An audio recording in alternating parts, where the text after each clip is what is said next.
우리는 복음에 대해서 아는 것 같은데 잘 모르는 부분이 여전히 많습니다. 성경 66권은 하나님의 뜻 가운데 어떻게 복음이 시작되었는지, 그리고 예수 그리스도께서 어떻게 오셔야만 했는지, 왜 오셔야 했고 그분이 어떤 일을 행했는지 그것을 우리에게 말씀하고 있죠. 보통 신약에만 예수님이 나온다라고 우리가 알고 있지만 사실은 구약에도 예수님에 대한 예언의 말씀이 나오고 있습니다. 그래서 신학적인 서적을 찾아보면 구약의 그리스도 이런 큰 주제를 가지고 많은 다양한 책들이 이미 나와 있죠. 특별히 오늘 마가복음은 예수님께서 이 땅에 오시고 그분이 어떤 일을 행하셨는지 그 복음의 시작에 대해서 우리에게 알려주고 있습니다. 왜 마가복음인가? 사가복음서 가운데 마가복음이 가장 첫 번째 쓰여진 복음입니다. 가장 이른 복음서죠. 학자들에 따르면 주후 54년에서 68년쯤 쓰여진 책이라고 합니다. 저자는 마가 요한으로 알려져 있고요. 우리가 아는 것처럼 마가는 바나바의 조카, 성경에는 생질이라고 나와 있는데요. 바나바의 조카였습니다. 그의 집은 초대교회 예루살렘의 모임 장소이기도 했습니다. 그러니까 여러분 사도행전 말씀을 보시면 다락방에서 오순절날 성령을 받죠. 그 다락방이 바로 마가의 다락방, 아마도 마가 부모님의 집이었겠죠. 그래서 마가는 초대교회 가운데 중요한 순간마다 등장을 합니다. 그리고 베드로의 증언을 받아 마가 요한이 이 복음서를 쓰여진 것으로 알려져 있죠. 오늘 이 복음서 마가복음의 시작을 통하여서 여러분이 하나님께서 주시는 그 음성, 그 뜻을 깨닫는 시간 되기를 축복드립니다. 좀 졸릴 수 있는 오후 시간인데 무슨 말씀을 하시나 한번 잘 귀 기울여 들어보시기를 바랍니다. 첫 번째로 시작을 준비하는 사람이 있습니다. 어느 조직이나 직장이나 항상 출근 시간보다 일찍 나와 준비하는 직원들이 있습니다. 그 사람은 사실 성공할 준비가 되어 있는 사람이죠. 시작부터가 다르기 때문입니다. 눈빛이 다르고 움직임이 다르고 업무를 하는 그런 태도가 틀립니다. 하나님도 마찬가지입니다. 하나님이 우리의 보스, 직장 상사, 사장님이시라면 어떤 사람을 쓰겠습니까? 그렇게 일찍 나와서 맡은 바 업무에 성실하게 틀림없이 모든 것을 잘 해내는 사람, 그 사람이 하나님께 쓰임받기 쉬운 것이죠. 영적 지도자 만들기라는 책이 있습니다. 나온 지 꽤 오래된 책인데요. 로버트 클린턴 박사님이 쓴 책입니다. 하나님이 어떻게 한 인물을 부르셔서 어떤 과정으로 지도자로 만들어 나가는가, 그 인생의 주기별로 분석해서 영적인 리더들을 가지고 이 책을 썼는데요.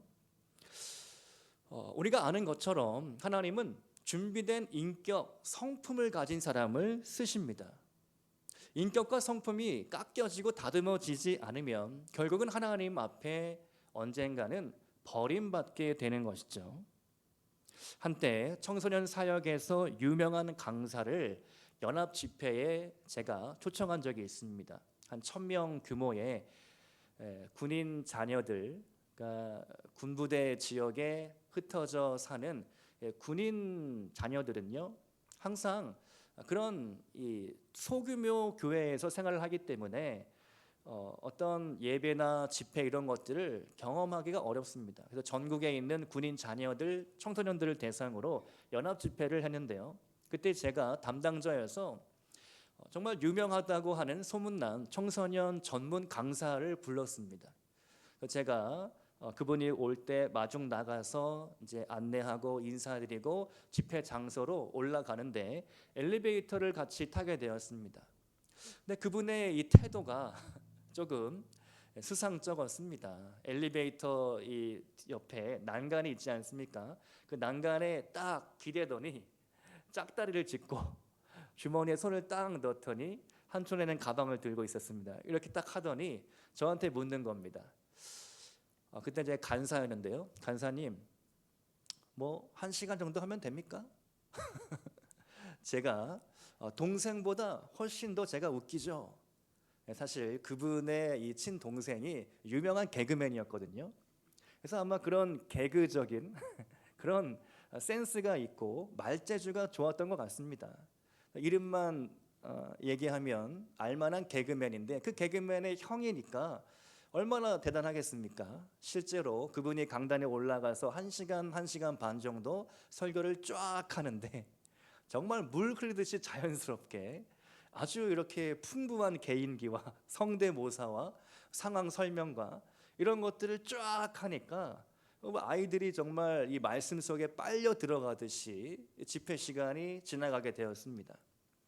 그리고 나서 잘 마쳤죠. 그런데 한 수년 정도 흐른 뒤에 그분에 대한 소식이 들렸는데 안 좋은 일에 휘말려서 깜빵에 갔다는 이야기였습니다.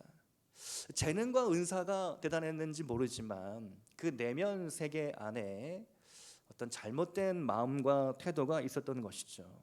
시작은 대단했지만 그분의 마지막은 너무나 비참하게 끝나고 말았습니다. 하나님은 준비된 사람을 쓰시는데 인격과 성품이 준비되지 않다면 아무리 날고 기고 유명하게 아무리 말재주가 좋아도 그 사람을 하나님이 끝까지는 쓰실 수가 없다라는 것이죠. 오늘 마가복음의 시작을 보면 하나님은 준비한 사람, 준비된 인물을 쓰십니다. 마가복음 1장 1절과 2절 말씀 우리 한 번 더 같이 읽어보겠습니다. 시작. 하나님의 아들 예수 그리스도의 복음의 시작이라. 선지자 이사야의 글에 보라, 내가 내 사자를 내 앞에 보내노니 그가 내 길을 준비하리라. 아멘. 이사야의 말씀을 인용하면서 내 사자, 메신저, 내가 보내는 사람이 올 것이다. 그가 예수님 메시아의 길을 준비할 것이다. 그렇습니다. 이 복음이 시작되려면 누군가 준비하는 사람이 필요합니다. 복음이 이 땅에 들어오기까지 수많은 생명들이 죽어져야 했죠. 한 알의 밀알처럼 땅에 떨어져 자신의 몸을, 자신의 인생을 드려야만 했습니다. 미국에 가만히 있었더라면 의사가 되고 변호사가 되고 사회 엘리트가 되었을 만한 그런 인재들이 그 모든 인생을 버리고 우리나라에 온 것이죠. 수개월 동안 배를 타고 고생을 하며 조선 땅에 들어옵니다. 그리고 어떤 이는 도착하자마자 풍토병에 걸려 몇 개월 만에 죽기도 하고, 그리고 수군에 의해 목배임을 당하기도 하고, 그러한 이야기를 우리가 잘 알고 있는 것이죠.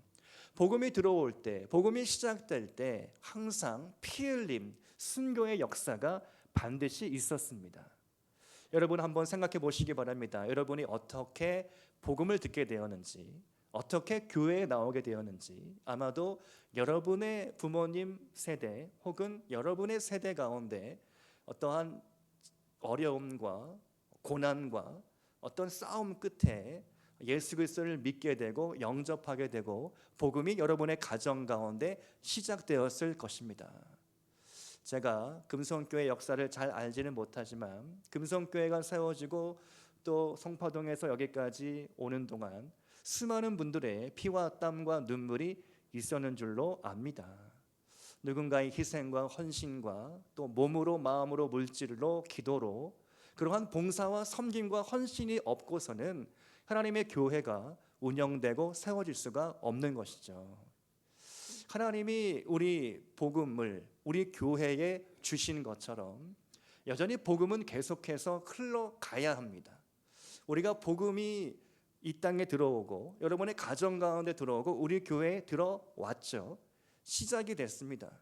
근데 이 시작이 계속되지 못하고 무언가에 의해 막혀지고 중단되어진다면 하나님의 기름 부으심이 거기서 끝날 수도 있다라는 것이죠. 요한계시록 말씀처럼 너가 네 행위를 회개하지 않는다면 내게 있는 촛대를 내가 옮겨버리겠다고 하나님 분명히 경고하십니다. 무서운 말씀이죠. 자꾸 무섭게 몰아가서 죄송하지만 네, 우리가 경계해야 할 일이 있다는 겁니다.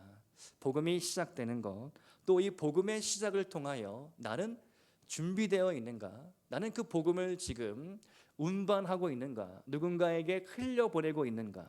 이 질문을 꼭 해보시기를 축복드립니다. 그래서 복음의 시작을 함께하는 우리 모든 성도님들이 될 수 있기를 축복드립니다. 두 번째로 광야의 사람 세례 요한이 있습니다. 3절 말씀인데요.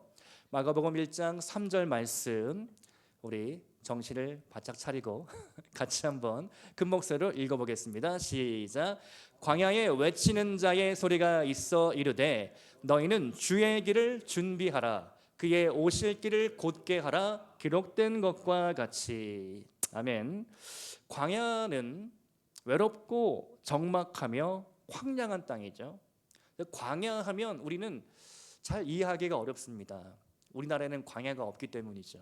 아름다운 산과 들과 계곡과 물이 흐르고 너무나 삼천리 금수강산입니다. 근데 이스라엘 땅을 가면, 중동 땅을 가면, 아프리카 일부 지역을 가면 광야가 있고 사막이 있습니다. 한 번쯤은 여행으로 그런 광야를 잠깐 구경한 적이 있을 것입니다. 이스라엘은 도시를 벗어나면 바로 광야가 나타납니다. 그래서 도시와 광야가 사실은 지척에 있는 거죠. 뭐 하루길 정도 반나절만 가도 도시를 지나 쉐펠라라고 하는 평야지대를 건너 광야 땅이 나오게 됩니다. 그리고 그들의 역사 가운데 조상들이 광야 40년 생활을 했기 때문에 광야는 너무나 익숙한 곳이죠. 광야하면 슬픔과 고통의 땅, 형벌의 땅으로 그들에게는 인식되고 있었습니다. 그런데 그 광야에서 누군가 하나님의 말씀을 외치고 있는 것이죠. 그의 이름은 요한입니다. 그가 세례 주는 사역을 했기 때문에 그의 별명으로 세례 요한이다 라고 명명이 됐습니다. 우리 교단은 세례를 주고 있습니다. 근데 침례 교단으로 넘어가면 그들은 침수례를 주죠. 그래서 우리는 안수례, 세례로 이제 조금만 거기다가 물을 이렇게 적셔서 조금씩 뿌립니다. 안수례를 주는데요. 침례교를 가면 실제로 온 몸을 담그게 됩니다. 세례 요한이 제사장집 아들이죠. 가만히 있으면 제사장이 되는 사람입니다. 그런데 그가 그 보장된 자리를 박차고 광야로 나갑니다. 세례 요한이 모태로부터 충만했죠. 성령 충만했습니다. 그의 어머니 엘리사벳이 예수님의 어머니 마리아를 만났을 때 아주 진기한 일이 펼쳐지게 되었습니다. 누가복음 1장 말씀에 따르면 태중의 아기 세례 요한이죠. 세례 요한이 어머니 그 마리아를 만나는데 그 마리아에 있는 뱃속의 아이 예수님을 만나고 성령으로 뛰놀았더라. 참 진기한 일이죠. 알 수 없는 일입니다. 모태 중에 뱃속에 있는 아기가 어떻게 예수님 메시아를 알아보았을까? 그런데 세례 요한이 기뻐서 이 태중에서 뛰어놀았다고 성경은 말씀하고 있습니다. 세례 요한이 형이고 예수님이 동생이죠. 이 둘은 사촌지간이었습니다. 두 사람이 성령의 역사 가운데 있었습니다.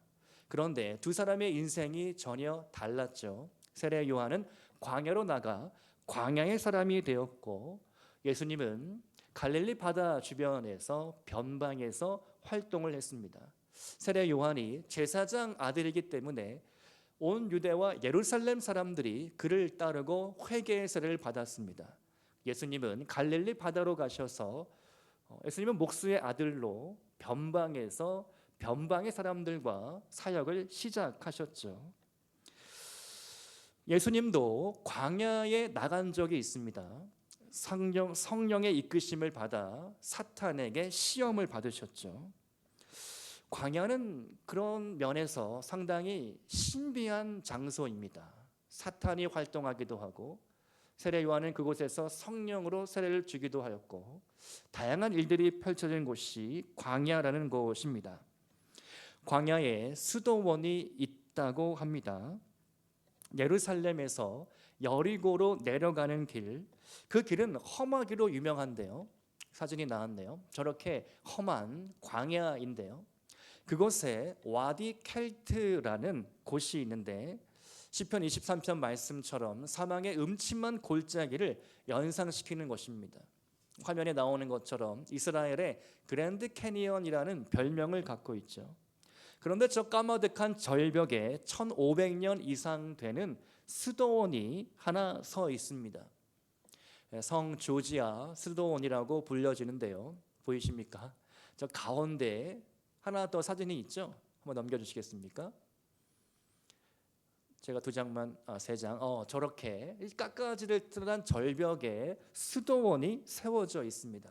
그래서 절벽의 곳곳에 구멍이 동굴들이 있는데 수도사들이 홀로 들어가서 기도하는 기도굴이라는 것이죠. 한 주간 월요일부터 토요일까지 기도에 힘쓰다가 주일이 되면 수도원에 모여서 함께 예배를 드린다고 합니다. 그리고 다음 또 월요일이 되면 다시 기도굴로 들어가는 것이죠. 그런데 기도굴에서 나오지 않고 평생 기도만 하는 수도사도 있었다라고 합니다. 먹을 것을 밧줄에 매달아 바구니에 담아 올려 보내주는데 그것을 먹으며 평생 동안 기도하며 사는 것입니다. 그러다가 바구니가 비어 있지 않고 그대로 며칠 동안 매달려 있으면 저분이 죽었구나, 운명했구나 알아본다라는 것이죠. 왜 광야에 수도원이 생겼을까? 사람들은 왜 광야로 나가서 수도 생활에 힘썼을까? 광야가 그만큼 깨끗하고 물들지 않은 맑은 장소이기 때문입니다. 복잡한 일이 없죠. 누구 만날 일도 없습니다. 해가 뜨면 하루가 시작됐구나 기도하고 해가 지면 자야 할 시간이구나 잠자리에 드는 겁니다. 그런 광야는 누구보다 하나님의 음성이 더 또렷하게 잘 들리는 장소입니다. 우리도 그런 광야를 찾아야 합니다. 광야로 들어가야 합니다. 광야는 하나님을 만날 수 있는 장소이기 때문입니다. 그럼 목사님, 우리가 이스라엘로 가야 됩니까? 어느 광야로 가야 됩니까? 그게 아니라 여러분만의 광야를 찾으시기 바랍니다. 여러분의 가정 집안에서 여러분만의 장소, 홀로 기도에 힘쓸 수 있는 기도방을 만드시기 바랍니다. 구별하여서 내가 이 시간, 이 장소로 가서 하나님을 찾겠다, 기도하겠다, 말씀을 읽겠다, 묵상하겠다, 찬양을 드리겠다. 여러분만의 일상의 광야를 꼭 만드시기를 축복합니다.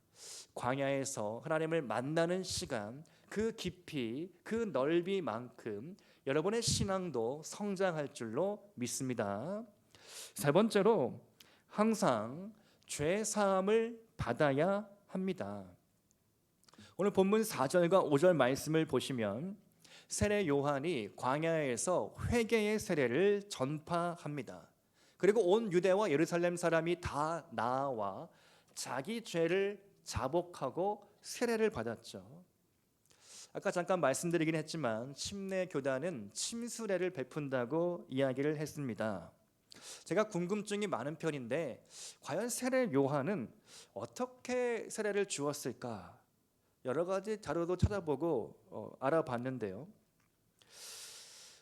아마도 요단강에서 그가 침수례를 베풀었을 것으로 추정이 됩니다.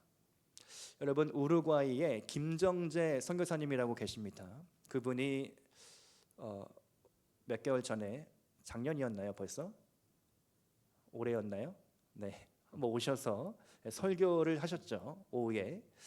그분이 가끔 이렇게 사진들을 저에게 보내줍니다. 사진들을 보면 아주 깨끗하고 맑은 하늘 가운데 전도 사역을 하시고 지난번 부활주일 날도 많은 선물들을 만들어서 역대 최고로 많은 성도님들이 모였다라고 보고를 받았는데요. 그분이 새로운 사람이 와서 이제 교육을 시키고 세례 받을 때가 되면 성도님들하고 다 같이 차에 타고 한 서너 시간을 움직여서 바닷가에 간다고 합니다. 그리고 세례 받은 사람을 바닷물에 들어가서 완전히 침수를 시켜서 세례를 주는 거죠. 그 짠 바닷물 그 안에 잠기는 겁니다. 그러니까 이제 사람을 이렇게 옆에 두고 이제 뭐 성부와 성자와 성령의 이름으로 세례를 주노라 하고 바로 이렇게 뒤로 눕히는 거죠. 뒤로 넘겨서 아예 머리까지 다 완전히 잠기게 한 다음에 다시 일으켜 세우는 겁니다. 자, 이 세례의 의미가 있겠죠. 이전에 나는 죄 가운데 죽었습니다. 이제 나는 예수님과 함께 다시 태어났습니다. 죽음과 부활을 그 잠깐의 침술의 의식이지만 그 순간에 그가 경험하게 되는 거죠. 나는 세례받기 이전과 이후 다른 존재가 되었다. 하나님 앞에 거듭난 삶이다. 나는 새로운 삶을 살겠다. 그렇게 다짐하게 되는 것입니다. 구약 성경을 읽어보면 정결 예식에 대한 규례가 자주 나옵니다. 깨끗한 물이나 또 이렇게 강물에 몸을 담그는 행위를 하게 되죠. 열왕기하 5장 말씀을 보면 아람 군대의 장군 나아만이 이스라엘의 엘리사를 찾습니다. 그리고 엘리사의 명령에 따라 요단강에 가서 7번 몸을 씻게 되죠. 바로 그게 정결 예식입니다. 사실 이 나아만 장군은 요단 강물에서 7번 세례를 받은 것이죠. 유대교에서는 지금도 미크베라는 욕조가 있습니다. 그 안에 들어가서 몸을 씻는 정결 예식을 하는 것이죠. 흥미로운 점은 고대의 미크베 욕조를 고고학자들이 발견을 했는데 욕조 안으로 내려가는 계단과 올라가는 계단이 구별되어 있다는 겁니다. 재밌죠? 그 옛날 사람들이 생각을 한 거죠. 내려가는 나와 올라가는 나는 다른 나이다. 내려갈 때는 내가 죄를 가지고 죄인으로 내려가지만 그 욕조 미크베 안에서 내 몸을 다 깨끗이 씻고 나서는 나는 새로운 사람으로 새 사람으로 걸어 올라오는 것이다. 그것이 정결 예식 세례의 의미가 됩니다. 이런 전통에 따라서 세례 요한이 자신의 죄를 자복하며 회개하는 사람마다 요단강에서 침수례를 베풀어 준 것이죠. 예수님께서도 이렇게 말씀하십니다. 회개하라 천국이 가까웠느니라. 세례 요한과 예수님 다른 점이 있었지만 같은 점은 회개의 세례, 회개의 메시지를 전파했다는 것입니다. 마태복음 3장 9절과 10절 말씀인데요. 한번 같이 읽어보겠습니다. 시작. 속으로 아브라함이 우리 조상이라고 생각하지 말라. 내가 너희에게 이르노니 하나님이 능히 이 돌들로도 아브라함의 자손이 되게 하시리라. 이미 도끼가 나무 뿌리에 놓였으니 좋은 열매를 맺지 아니하는 나무마다 찍혀 불에 던져지리라. 아멘. 회개하는 세례, 우리의 마음을 새롭게 하는 의식, 그것이 오늘 우리 신앙에도 필요합니다. 물론 우리가 세례를 날마다 받을 수도 없고 한강물에 들어갈 수도 없지만 매일 목욕탕을 찾아갈 수도 없지만 우리는 마음으로 하나님 앞에 나아갈 수 있죠. 하나님, 내가 오늘도 죄를 졌습니다. 내 안에 죄된 본성이 가득하네요. 하나님, 나의 눈과 귀와 내 마음과 생각을 새롭게 하여 주옵소서. 십자가의 보혈로 정결케 하여 주옵소서. 늘 우리가 하나님 앞에 회개의 세례를 받아야 합니다. 그렇지 않다면 우리는 우리의 신앙이 날마다 정체되고 퇴보될 수밖에 없다라는 사실이죠. 죄의 문제는 끝까지 싸워야 할 문제입니다. 이중적인 신앙의 모습, 형식적인 태도, 그런 종교주의로부터 나오시기를 축복드립니다. 오늘 말씀의 결론입니다. 복음의 시작은 나부터 해야 합니다. 여러분, 최근 로마 가톨릭 프란체스코 황제가 선종했습니다. 이제 새로운 황제를 교황을 뽑기 위해서 콘클라베라고 불리는 그런 회의를 한다고 하죠. 우리나라의 신부도 그 대상이라고 합니다. 과거 천주교에서는 네타시오 운동을 많이 펼쳤습니다. 네타시오, 스스로 본인의 죄를 시인하면서 회개하는 그런 운동이었죠. 천주교는 사제를 찾아가서 고해 성사를 해야 죄 문제를 해결함 받을 수 있습니다. 근데 기독교는 그렇지 않죠. 저를 찾아오지 않으셔도 됩니다. 혼자 여러분이 하나님의 얼굴을 구하고 회개할 수 있습니다. 우리는 종교 개혁자의 전통에 따라서 많은 제사장 교리가 있기 때문이죠. 하나님 앞에 여러분의 죄를 고백하며 날마다 죄 씻음을 받고 새 사람이 될 때 우리는 복음의 사람이 될 수 있습니다. 복음을 시작할 수 있습니다. 그리고 그 복음을 준비해 나갈 수 있습니다.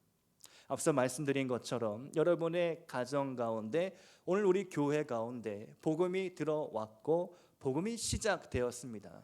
그런데 이 복음이 어디까지 진행되었을까? 하나님의 뜻과 하나님의 계획하심이 여러분의 가정 가운데 있고 여러분 개인의 인생 가운데 분명히 있다고 믿습니다. 너는 이 땅에서 이러이러한 일들을 해야 한다. 하나님의 사명이 있는 거죠. 우리는 우연히 이 땅에 보내진 것이 아니라 철저한 하나님의 계획하심 가운데 보내진 사람들입니다. 보냄받은 사람들이죠. 그런데 복음이 시작은 되었는데 이것이 지금 내 인생 동안 얼마만큼 진행되었을까? 30%, 50%, 70%, 누군가는 100%, 누군가는 200%까지 본인의 사명을 완수해 가는 사람이 있다라는 사실이죠. 바라기는 우리 모두가 복음의 사명을 200%, 500%, 1000% 다 이루어지기를 축복드립니다. 특별히 우리 교회가, 잠실빛나 교회가 2025년도 복음으로 사는 교회가 됩시다 외쳤습니다. 선포했습니다. 하나님이 이미 들으셨죠. 그렇다면 우리가 해야 할 일이 분명히 있습니다. 말로만 하는 것이 아니라 행동으로 해야 할 일들이 있습니다. 마음을 쏟아야 하는 일이 있습니다. 기도해야 할 제목들이 있습니다. 또 우리가 헌신해야 할 영역들이 있는 것이죠. 그러한 영역들 가운데 과연 내가 그 복음을 흘러가게 하고 있는가? 그 복음을 혹시 나 때문에 뭔가 좀 이게 흔들리고 있는가? 복음을 시원하게 막힘없이 흐르게 하는 사람이 될 수 있기를 축복드립니다. 여러분이 축복의 통로이죠. 여러분의 인생을 하나님이 지금도 쓰고 계십니다. 그렇다면 더욱더 자유롭게 하나님 내 인생을 쓰시옵소서. 내 몸 드립니다. 내 시간 드립니다. 내 재정도 드립니다. 내 마음도 드립니다. 특별히 5월이 가정의 달이지 않습니까? 여러분 가정 가운데 복음이 계속해서 시작될 수 있도록 기도하시기 바랍니다. 저도 특별히 새벽마다 여러분의 가정을 품고 기도할 것입니다. 여러분이 기도하는 만큼, 우리가 구하는 만큼 하나님이 여러분의 가정 가운데 새 일을 시작하실 줄로 믿습니다. 그러한 복음의 시작의 역사가 우리 모두의 인생 가운데 가득 넘치기를 주님의 이름으로 축원드립니다. 함께 기도하시겠습니다. 사랑과 은혜가 풍성하신 하나님 아버지, 오늘 마가복음 강의 말씀을 통하여 복음의 시작을 함께 살펴보았습니다. 세례 요한을 준비시켜 그가 모태로부터 성령 충만함을 받고 예수님이 오실 길을 예비했던 것처럼 온 유대와 예루살렘 각처에서 자복하고 회개하는 사람들에게 침세례를 베풀어 주었던 것 같이 오늘 우리도 회개의 세례 받기를 원합니다. 나의 모든 죄 십자가 위에 매달려 내 자아를 죽이게 하여 주시고 거듭나 새 사람이 되게 하여 주옵소서. 새로운 복음의 시작의 역사를 경험하게 하여 주옵소서. 혹시 내가 복음의 역사를 가로막고 있는 것은 아닙니까? 하나님 아버지, 회개하며 돌이킵니다. 더욱더 충성된 일꾼이 되어서 내게 주신 사명, 이 땅에서 맡게 주신 사명 힘써 감당하게 하여 주옵소서. 특별히 가정의 달입니다. 우리 가정 가운데 새해를 행하여 주옵소서. 복음의 시작의 역사가 계속해서 일어나게 하여 주옵소서. 복음이 흘러가게 하여 주옵소서. 복음의 충만한 역사를 경험하게 하여 주옵소서. 우리 자녀들 복음 안에 세워지게 하시고 돌아오게 하시고 신앙이 세워지게 하여 주시며 믿음이 튼튼해져서 하나님 앞에 쓰임받는 훌륭한 영적 리더 인물들이 되게 하여 주옵소서. 바라기는 우리 잠실빈다 교회를 통하여서 세계적인 인물들도 배출되게 하여 주시옵소서. 우리가 기도할 때 하나님 들으시고 우리의 마음 가운데 역사하여 주옵소서. 축복하며 예수님의 이름으로 기도드립니다. 아멘. 우리 다 같이 일어나셔서 찬송가